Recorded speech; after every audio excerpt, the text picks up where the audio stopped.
Hi everyone, welcome to Talk About It Thursdays. I am Nikita and I'm so happy to have you join me. This week I wanted to talk a little bit about some of the work that we've done when working with youth in foster care.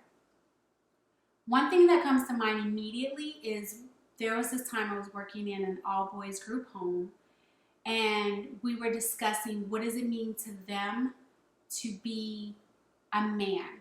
And just for parameters, it was probably a group of 4 to 5 males, and each male identified as male. They were cisgendered males.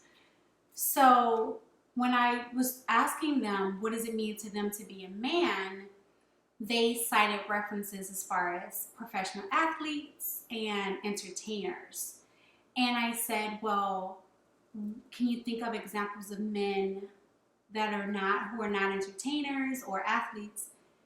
And none of them could.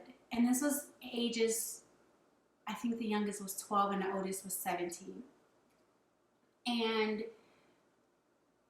that's very sad and troublesome because as human beings, it's sometimes difficult for us to embody or to strive to become something that we've never seen. And so if our young adults have never seen what they would consider a positive male role model, it can be very difficult for them to embody those characteristics themselves. So in talking about this, they said things like real men or a good man doesn't cry, and that a man just deals with life and things that happen. And we had an entire discussion around how that's not accurate and it's okay for men to not only experience emotions, but to express their emotions in a healthy way. And we talk through what that looks like. These are conversations that unfortunately sometimes our youth in care never get to have with another human being, especially an adult. And so they're never having this conversation, they're never processing this information, and they're not able to learn the skill set of expressing themselves in a healthy manner, or knowing that it's okay to have different emotions because we're human, and knowing that they don't have to bottle the emotions in. Another pattern or thing that we've seen with working with youth is there have been times where we've met with youth and a youth has expressed a desire to end their lives.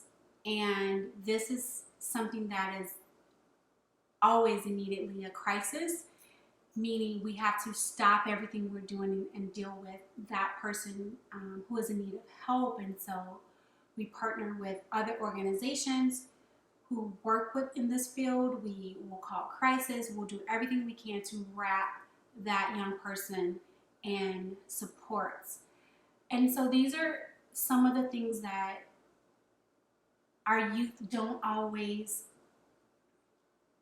get to express outside of these little silos, and in the broad community or public are not always aware of the struggles that our children and our young adults face as they try to not only transition the fact that they are in foster care, they are feeling lonely, they are feeling abandoned, but they don't necessarily have an appropriate or healthy or outlet to discuss these emotions, to share their feelings with someone else.